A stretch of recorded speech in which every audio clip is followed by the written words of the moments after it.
Hello दोस्तों। आज हम पढ़ेंगे वर्णमाला का एक छोटा सा टॉपिक होता है स्वरों का वर्गीकरण। स्वरों का वर्गीकरण का मतलब है कि स्वरों के बारे में हम पूरा जो भी कुछ होता है वो सब पढ़ेंगे स्वरों के वर्गीकरण में। सबसे पहले आता है इसमें स्वरों के वर्गीकरण में कि मात्रा के आधार पर स्वरों का वर्गीकरण कैसे किया जाता है। जो हमारी मात्रा होती है उस मात्रा के आधार पर स्वरों का वर्गीकरण जो होता है वो किस तरीके से होता है। ठीक है, मात्रा के आधार पर। तो सबसे पहले इसमें होता है आपका ह्रस्व स्वर, जिसको हम लघु स्वर भी बोलते हैं, छोटा स्वर भी बोलते हैं और एक मात्रिक स्वर भी बोलते हैं। ये सब एक ही के नाम है। ह्रस्व स्वर का मतलब होता है छोटा स्वर या लघु स्वर, एक मात्रिक स्वर। एक मात्रिक स्वर से आप नाम से ही पता चल रहा होगा, जिसकी एक मात्रा हो, जिसकी सिर्फ एक मात्रा हो। तो एक मात्रा स्वर, एक मात्रिक स्वर या लघु स्वर या छोटा स्वर या ह्रस्व स्वर जो होता है वो होता है आपका ए, छोटी ई, छोटा ऊ और री। इनकी जो मात्रा होती है वो सिर्फ एक होती है, जिसको हम खड़ी पाई भी बोलते हैं, जिसको हम खड़ी पाई बोलते हैं। और इन चारों को ही क्या बोला जाता है, मूल स्वर बोला जाता है इन चारों को। इसके बाद आता है आपका द्विमात्रिक स्वर, जिसको हम दीर्घ स्वर भी बोलते हैं, जिसको हम बड़ा स्वर भी बोलते हैं और जिसको हम गुरु स्वर भी बोलते हैं। जैसे नाम से ही पता चल रहा है द्विमात्रिक स्वर। द्विमात्रिक स्वर का मतलब होता है जिसमें दो मात्राएं होती हैं, जिसमें दो मात्राएं होती हैं। और दो मात्राएं जिन स्वरों की होती है वो होते हैं आपके बड़ा आ, बड़ी ई, बड़ा उ, ए, ऐ, ओ और औ। इनकी मात्रा होती है दो, और इसमें जो डिनोट करते हैं वो इस मात्रा से करते हैं।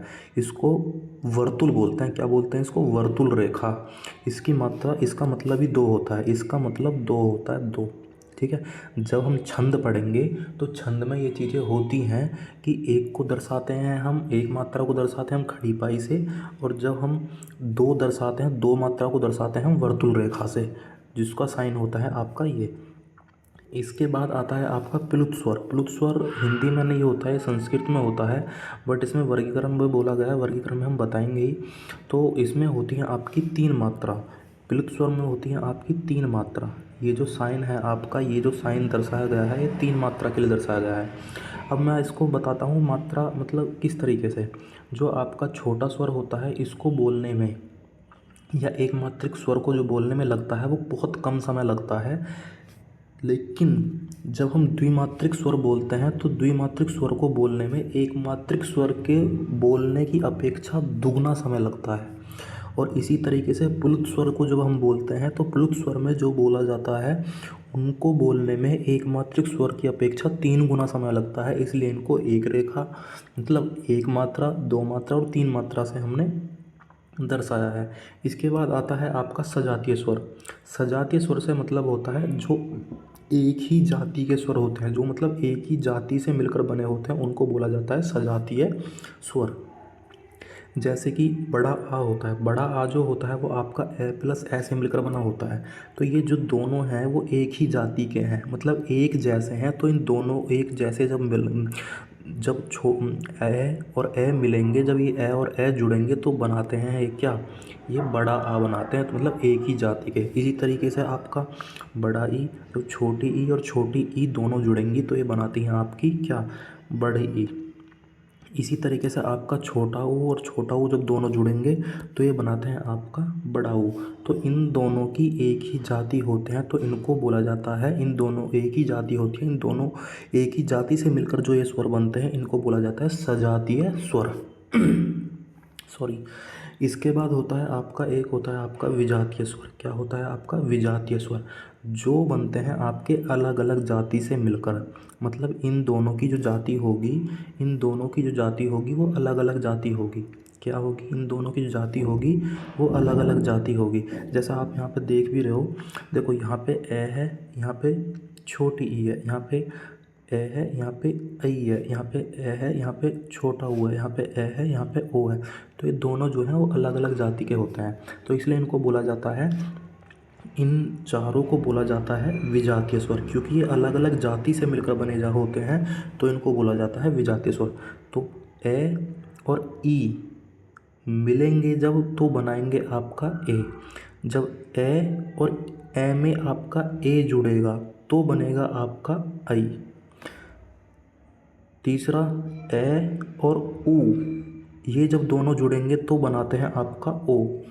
जब ए के साथ बनता है, ए के साथ मिलता है ओ, तो ये बनाते हैं आपका औ।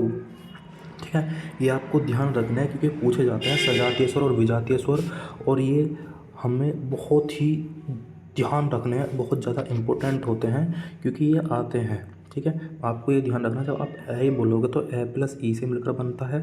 ठीक है, जब आप इसको बोलोगे आई, तो ये मिलता है ए और अपने छोटे वाले से, मतलब इसका छोटा वाला भाई कह सकते हो आप इसको, ये मिलता है आपका इससे। ठीक है, तो यहाँ पे आपका ये आएगा, ऐसे आपका ओ, ये ए प्लस ऊ से मिलकर बनता है, फिर आपका औ जो बनता है वो ए अपने छोटे वाले भाई से इससे मिलकर बनता है। इन चारों को हम संयुक्त स्वर भी बोलते हैं। क्या बोलते हैं? इन चारों को हम संयुक्त स्वर भी बोलते हैं। ठीक है, इन चारों को संयुक्त स्वर भी बोला जाता है। क्या बोला जाता है? इन चारों को संयुक्त स्वर।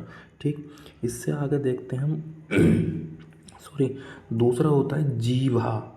जीवा मतलब होता है जीव के आधार पर स्वरों का वर्गीकरण। मतलब जीव के आधार पर स्वरों का वर्गीकरण किस तरीके से करा गया है, इसमें वो बताया गया है।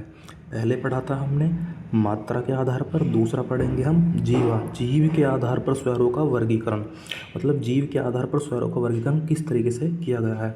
सबसे पहले आता है इसमें अग्रस्वर, दूसरा होता है आपका मध्य स्वर, तीसरा होता है आपका पश्च स्वर। अग्र स्वर का मतलब होता है जो जीव के अगले भाग से बोली जाती हैं स्वर, उनको बोलते हैं हम अग्र स्वर। मध्य स्वर का मतलब होता है जो जीव के मध्य भाग से जो स्वर बोले जाते हैं उनको बोलते हैं मध्य स्वर। जो जीव के पिछले भाग से स्वर जो बोले जाते हैं उनको बोलते हैं हम पश्च स्वर। तो अग्र स्वर जो होते हैं वो आपके होता है छोटा ई, बड़ा ई, ए और आई। ये बोले जाते हैं आपके जीव के अगले वाले भाग से, तो इनको बोलते हैं हम अग्र स्वर। मैं इनको आपको याद रखने की छोटी सी ट्रिक भी बताऊंगा जिससे आप इनको आसानी से याद भी कर सकते हो। ए जो होता है ये बोला जाता है आपका जीव के मध्य भाग से, और ये बोले जाते हैं आपके जीव के पिछले भाग से। ठीक है, अब आपको जैसे मैं अगर बात करता हूँ, आपको ये ध्यान रखना है अग्रस्वर। ठीक है, क्या होता है अग्रस्वर? अग्रस्वर मतलब जो जीव के अगले भाग से बोले जाते हैं, जो जीव के अगले भाग से बोले जाते हैं वो आपको ध्यान रखने हैं, जिसको हम अग्रस्वर बोलते हैं। देखो, अग्र मतलब आगे। अगर मैं ई को इस तरीके से बनाता हूँ, इस तरीके से बनाता हूँ, तो ये जैसे ये एक बेस है, बेस अगर मैंने ई को इस पे रख दिया तो ये आगे की तरफ गिर जाएगी। किस तरफ गिरेगी? आगे की तरफ गिर जाएगी। इसी तरीके से बड़ी भी ऐसे ही बनावट होती है नीचे से। इसी तरीके से ए की बनावट भी ऐसे ही होती है। इसी तरीके से आई की बनावट भी ऐसे ही होती है। तो इनको आप इस तरीके से ध्यान रख सकते हो। अगर हम इसको बेस पे रखें तो ये आगे की तरफ गिर सकते हैं। तो इन सबको बोलेंगे हम अग्रस्वर। क्या बोलेंगे इन सबको हम? अग्रस्वर। मध्य स्वर में सिर्फ आपको यही ध्यान रखना है, मध्य स्वर में जो आपको सिर्फ यही ध्यान रखना है, मध्य स्वर में आता है आपका सिर्फ ए। मध्य स्वर में आता है आपका ए। ठीक है, और पश्च स्वर में इन सभी को छोड़कर पश्च स्वर में आते हैं आपके ये। ठीक है भाई, इससे आगे देखते हैं हम मुख खुलने के आधार पर स्वरों का वर्गीकरण। मुख खुलने के आधार पर मतलब जिस तरीके से हमारे मुख जो खुलता है, उस मुख खुलने के आधार पर स्वरों का वर्गीकरण किस तरीके से किया गया है उसमें हम ये देखेंगे। इसमें सबसे पहले आता है विव्रत स्वर, जिसमें आपका मुख पूरा खुला होता है। दूसरा आता है आपका संवृत स्वर, जिसमें आपका मुख बंद होता है। तीसरा आपका आता है अर्ध संवृत स्वर, जिसमें आपका मुख आपका आधा बंद होता है। चौथा आपका आता है अर्ध विव्रत स्वर, जिसमें आपका मुख जो होता है वो आधा खुला होता है। सबसे पहला क्या है इसमें आपका विव्रत स्वर, जिसमें आपका मुख पूरा खुला हुआ हो, जिसमें आपका मुख पूरा खुला हुआ हो। तो इनको हम याद कैसे रखेंगे, मैं आपको वो चीज़ बताता हूँ कि इनको हम याद कैसे रखेंगे। तो मैं इसको थोड़ा सा छोटा कर लेता हूँ जिससे आपको ये एक ही पेज पे दिख जाए और हम इनको आसानी से ध्यान रख सकें। ठीक है,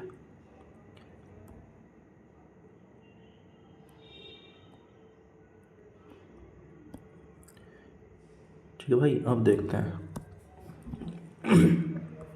होता क्या है। विव्रत जिसमें मुख पूरा खुला हो, जिसमें मुख पूरा खुला हो। संव्रत जिसमें मुख बंद हो। अर्ध संव्रत जिसमें मुख आधा बंद हो। अर्ध विव्रत जिसमें मुख आधा खुला हुआ हो। देखो विव्रत, विव्रत से आप ध्यान रखोगे विवाह। क्या ध्यान रखोगे? विवाह। विव्रत से जो आप ध्यान रखोगे, विव्रत से ध्यान रखोगे आप विवाह।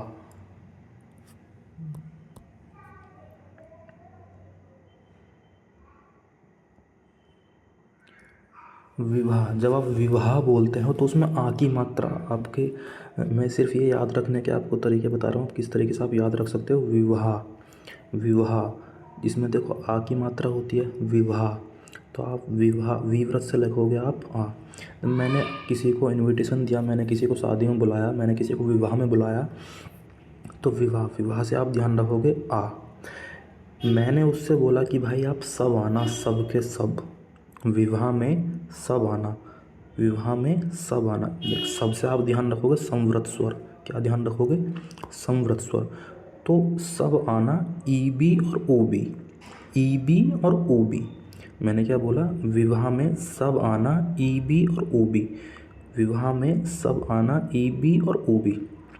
सब का मतलब ई बी और ओ बी, छोटी ई, बड़ी ई, छोटा ऊ और बड़ा ऊ। देखो इसमें चारों आ गए, ई बी और ओ बी। ठीक है। तीसरा आपका होता है अर्धसंवृत। अब विवाह में सब नहीं आए, आधे आए, तो मैंने उससे बोला ओए सुन, ओए सुन। तो ओए से ध्यान रखोगे, इसमें आप विवाह रखोगे, इसमें आप इसमें क्या रखोगे? ई बी और ओ बी। विवाह में सब नहीं आए, अर्धसंवृत आधे आए, सब का मतलब संवृत मतलब सब, अर्धसंवृत का मतलब आधा, आधे आए, तो उससे ध्यान रखोगे आप ओए। मैंने उससे बोला ओए, तो ओ की मात्रा और ए। ठीक है। इसके बाद आता है आपका, इसके बाद आता है आपका क्या? इसके बाद आता है आपका चौथा आता है आपका, चौथा आता है आपका अर्धविव्रत। क्या आता है? अर्धविव्रत स्वर। तो इन तीनों में जितने आ रहे हैं, बस आपको उन तीनों को याद रखने की ज़रूरत है, उन सबको याद रखने की ज़रूरत है, और जो आपके बच जाएंगे वो आपके इसमें आएंगे। इसमें री नहीं आता है, री का वर्गीकरण जो होता है, मतलब इस वर्गीकरण में री नहीं आता है, री को हम इस वर्गीकरण में नहीं रखते हैं। ठीक है। तो ये आपको इस तरीके से आपको याद रखना है। इससे आगे आता है आपका ओष्ठाकृति के आधार पर स्वरों का वर्गीकरण। ओष्ठाकृति के आधार पर स्वरों का वर्गीकरण मतलब होता है, मतलब होठों की आकृति के आधार पर, होठों की आकृति के आधार पर, जो हमारे होठ होते हैं, जो हम कोई भी भाषा बोलते हैं मुंह से ही तो बोलते हैं, तो हमारे जो स्वर बोले जाते हैं वो भी मुंह से ही बोले जाते हैं। तो हम कोई जब वर्ण बोलते हैं तो हर किसी वर्ण को बोलने के आधार पर हमारे मुंह की जो आकृति होती है वो चेंज होती रहती है।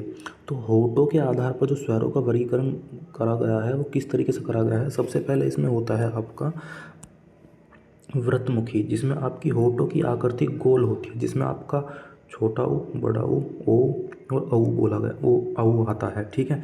एक आता है आपका आवर्तमुखी, जिसमें आपके होठों की आकृति गोल नहीं होती, जिसमें आपका ए, बड़ा आ, छोटी ई, बड़ी ई, ए और आई आता है। देखो इसमें भी री नहीं है, तो इन वर्गीकरण में हम री नहीं रखते हैं। ठीक है।